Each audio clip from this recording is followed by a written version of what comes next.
করার জন্য আমি শুরুতে কী করলাম, এখানে আছে quick selection tool. Quick selection টুলের মধ্যে আমি ক্লিক করে দিয়ে আমি আপনার এটাকে এখানে ঠিক করে মার্ক করে দিলাম।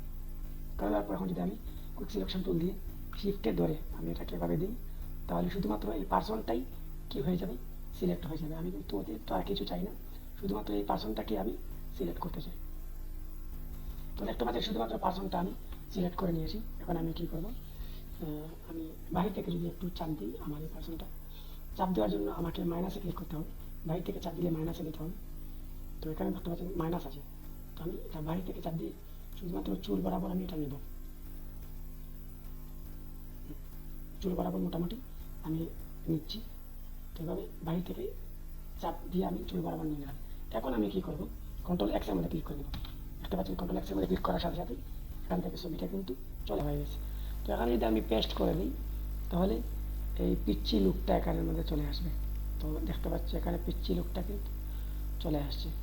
তো এটাকে আর যদি স্মুথ করতে চাই ব্যাকগ্রাউন্ড অর্থাৎ সাইড চতুর্দিকটা, তাহলে আমাকে কী করতে হবে, এই ব্রাশ টুলটা আমি সিলেক্ট করব।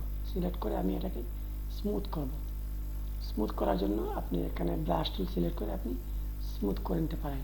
জাস্ট আমি এখানে শুধুমাত্র ব্যাকগ্রাউন্ড চেঞ্জ করাটা দেখিয়ে দিলাম।